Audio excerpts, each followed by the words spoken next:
Alchemy traces its roots back to Egypt and the Egyptian religion. The Egyptian Thoth, the god of mathematics and science, became the source for the figure of Hermes Trismegistus, a Greek Hellenistic figure. The Greeks learned alchemy in the 4th century BC in Egypt. At this time, Greek philosophers, scientists, and mystics were initiated into the ancient Egyptian mysteries. The alchemists of the Middle Ages learned the art from the Arabs in Spain and southern Italy, who had originally adapted it from the Greeks. By the 12th and 13th centuries, alchemy appeared in Western Europe via Sicily and Spain. It was studied at the universities of Palermo, Toledo, Barcelona, and Segovia. It is commonly thought that the basis of alchemy is the belief that lead can be changed into gold through the alchemical process. However, true alchemists understand that this is only a metaphor. This is a metaphor for the soul being freed from a dead and leaden state of mind to that of realizing its own light nature. That light nature comes from pure spirit. Therefore, alchemy is truly about spiritual development, with the end goal being a state of awareness, completion, and harmony. This entails liberating one's essence from one's personality. The reason for this is that the personality contains the inauthentic parts of the self, beliefs, concepts, wounds, opinions, fears, and phobias. The alchemical process is about self-actualization. There are 7 stages to this process of alchemical transformation. They are calcination, dissolution, separation, conjunction, fermentation, distillation, and coagulation. Heating a substance over a flame until it turns to ashes is the chemical process of calcination. The psychological process involves breaking down the ego and attachment to the worldly. As we move through our lives, it is easy to get caught up in the whirlwind of seeking those things that feed our ego. We pursue wealth, status, fame, prestige, and in themselves, these things are not bad. But if we get too immersed in chasing them as the end goal of our lives, we can become consumed by them. What happens then is that we forget about the higher goal of self-realization. Attachment to these things hinders the development of a higher level of consciousness and the refinement of the spirit. Sometimes we are jolted back into reality when we experience a traumatic event or a loss.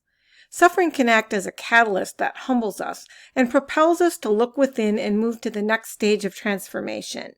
This is often called the dark night of the soul. The chemical process of dissolution is dissolving of substances into water. Water is an alchemical symbol for the unconscious mind. On a psychological level, dissolution involves immersion into the unconscious. We must plunge ourselves into the waters of the unconscious mind. The conscious mind releases control, leading to a resurfacing of the parts of ourselves that were hidden. This is akin to facing the shadow self. When we are primarily driven by the ego, we bury parts of ourselves in order to create an image of who we think we are. Our identity is built around this false narrative. In order to unearth these parts of ourselves that we have rejected, the shadow self, we must bring these parts to the surface and face them. They may be faults, painful memories, or traumas that we have suffered. We must let go of and release the false narratives that define our perceptions of ourselves. In Jungian terms, this is the dissolution of the ego. Since the dissolution stage has a symbol of water, it is also associated with intense emotions because water symbolizes the reservoir of emotions that we hold within us. Repression of these emotions from traumatic events we have experienced causes us a great deal of suffering because they will always surface in some other way. Releasing them is cathartic. The separation process on an alchemical level involves reviewing resurfaced material and deciding what to integrate or separate. What parts of our shadow self can we learn from? What is it that is holding us back? The first 2 stages of alchemical transformation are associated with fire and water. The stage of separation is associated with the element of air. In this stage, we work to break our habitual thought processes and learn what our emotional trigger responses are. We try to see the distinction between our ego personality and our authentic self. We seek to move closer to the authentic, higher self, and away from ego identification. At this stage, it is important to practice mindfulness in order to get in touch with our thoughts, feelings, and desires without becoming attached to them. The stage of separation that we sift through is where we sift through what we have in earth and discard it to find the parts that can help us grow. We work to discard those habits, emotions, or memories that hold us back. After the emptiness and the suffering of the calcination stage and the fearful stage of dissolution where we uncover hidden emotions, the separation stage represents a welcome relief. We experience inner stillness because we have separated from our inferior and inauthentic qualities. During the chemical process of the conjunction stage, we form a new substance from the separated elements that we have chosen to keep. On a psychological level, this is the merging of the conscious and the unconscious aspects of the self to a single essence. The union of dualities allows for the true self to emerge, and at this stage of transformation, we reintegrate the unconscious and conscious, and they both come together. Though we are aware of the social structures of the world that have fed our ego, we are not attached to them. We are free of them. The alchemist at this stage is at peace with both the darker aspects of the self and the mask that they must wear while interacting with the world.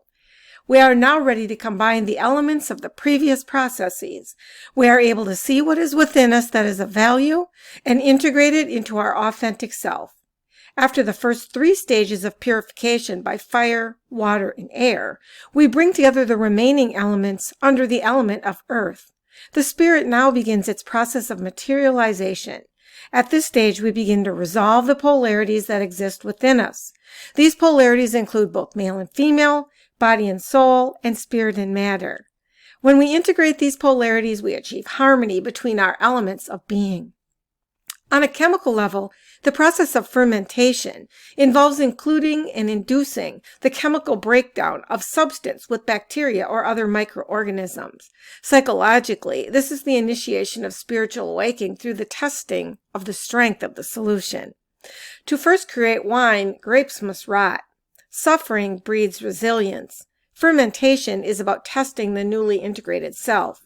Through our struggles and sufferings, we learn to become stronger.